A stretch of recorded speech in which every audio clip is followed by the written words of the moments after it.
Halo semua, selamat malam, good evening. Patrisius Juwandono lagi di sini.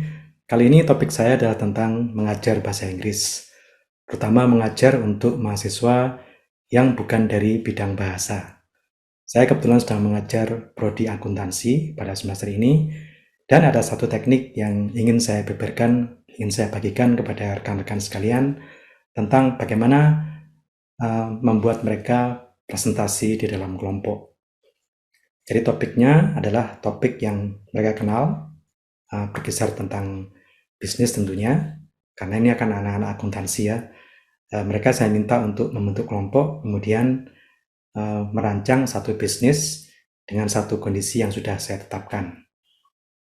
Saya akan memberikan beberapa kalimat, beberapa pola, beberapa kata kunci kepada mereka, sehingga mereka bisa menggunakan pola-pola itu atau frasa-frasa itu untuk menguraikan apa yang menjadi rencana bisnisnya, bagaimana mereka akan promosi bisnisnya, bagaimana mereka akan menetapkan harganya, dan sebagainya. Nah, ini akan berguna bagi rekan-rekan yang mengajar English for Specific Purposes, atau yang biasa kita sebut ESP. Di sini kita sedang mengajar sekelompok mahasiswa akuntansi, dan apa yang saya akan bagikan adalah salah satu teknik untuk membuat mereka menggunakan bahasa itu, bahasa Inggris, dalam kegiatan lisan berbicara yang kita pandu, istilahnya scaffolding. Kita pemandu, sebagai dosen saya memandu mereka dengan ungkapan-ungkapan bahasa Inggris yang sederhana, dan mereka bisa perluas supaya bisa menyajikan gagasannya secara lebih utuh. Nah, mari kita simak sajian saya. Ya, jadi ini adalah tugas presentasi kelompok yang saya berikan kepada mereka. Jadi judulnya adalah Task for Group Presentation. Mahasiswanya adalah mahasiswa semester pertama di prodi akuntansi di universitas tempat saya bekerja, namanya Universitas Majung di Malang.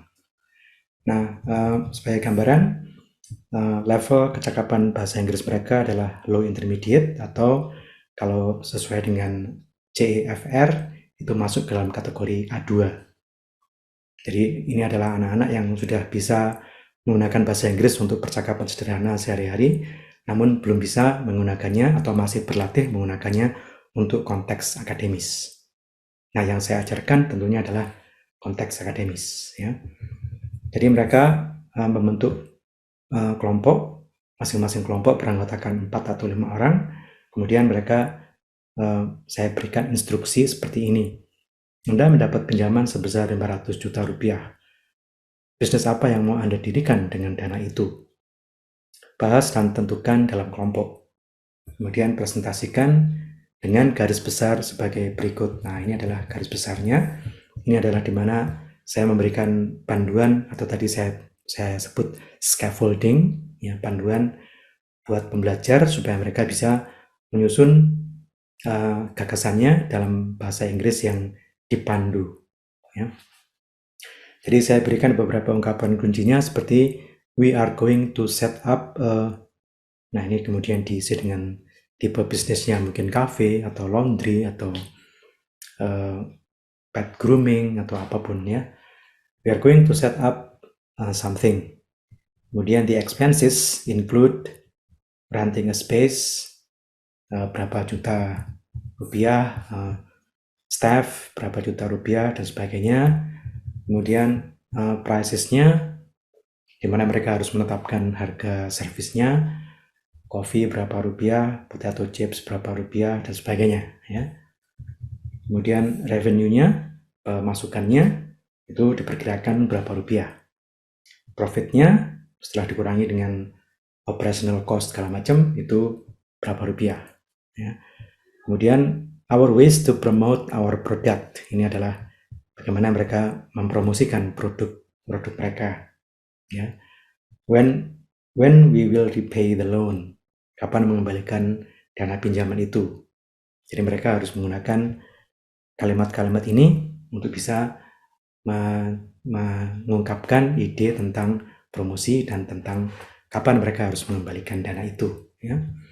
Jadi seperti itu, mereka kemudian diberi waktu beberapa hari, 3 atau 4 hari untuk mempersiapkan ini, dan kemudian mereka akan menampilkannya dengan presentasi di depan kelas dengan menggunakan bahasa Inggris tentunya dengan kalimat-kalimat atau ungkapan-ungkapan yang sudah saya berikan ini. Jadi mereka cukup tertantang untuk mengungkapkannya dalam bahasa Inggris, tapi juga tidak dilepaskan begitu saja, karena saya sebagai dosennya masih memberikan bantuan seperti ini. Ya.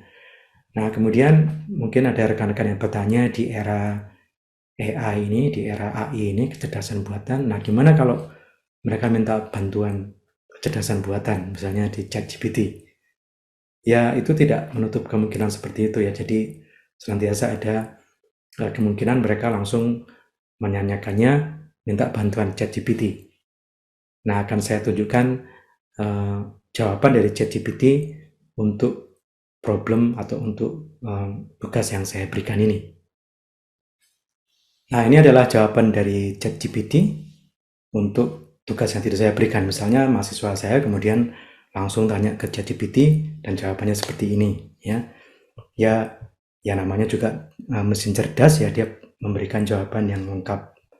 Infrastrukturnya berapa ratus juta, renovation dan interiornya berapa puluh juta dan sebagainya, semuanya diberikan oleh ChatGPT ini, ya.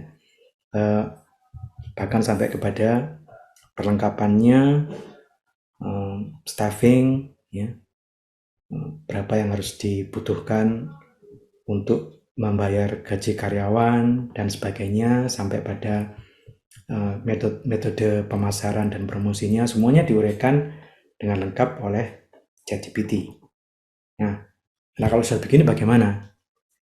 Ya, kalau untuk kasus saya kan mereka harus ngomong, jadi ketika mereka boleh saja meminta bantuan seperti ini untuk dari ChatGPT, tapi pada akhirnya toh mereka harus menyampaikannya di depan kelas dengan berbicara.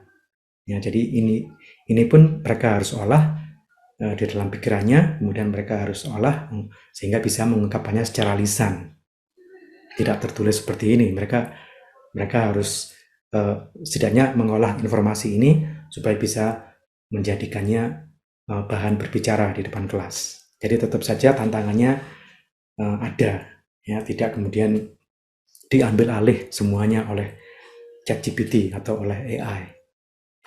Itu satu. Yang kedua adalah kalau kita perhatikan di sini, namanya juga ChatGPT, namanya juga mesin buatan manusia, itu tetap saja ada kelemahannya. Jadi para mahasiswa harus mengkritisi informasi yang diberikan oleh ChatGPT ini. Apa benar kalau dana untuk listrik, air, dan internet itu sampai 50 juta? Nah, mereka harus berpikir kritis, tidak menerima informasi ini begitu saja. Mereka harus mencari sumber lain, mereka harus konfirmasi, berdiskusi, mungkin juga tanya ke pengusaha yang sudah berpengalaman, ya, untuk bisa menetapkan harga yang pantas. Jadi tidak begitu saja mentah-mentah menerima informasi apapun yang disampaikan oleh ChatGPT. Oke, jadi yang sudah saya sajikan adalah teknik sederhana untuk membuat mahasiswa kita aktif, ya, berkelompok, berkolaborasi dalam kelompok, mencoba memecahkan satu masalah, kemudian mengungkapkannya dalam bahasa Inggris dengan secara terbimbing atau terpandu. Dan kalaupun mereka menggunakan ChatGPT, itu mereka tetap harus mengkritisi informasi yang disampaikan oleh ChatGPT sehingga informasinya benar-benar tersaring dengan baik dan tidak sekedar langsung ditelan mentah-mentah dan kemudian disajikan, ya. Seperti itu kira-kira rekan-rekan, kiranya tips ini membantu. Sampai jumpa di episode mendatang.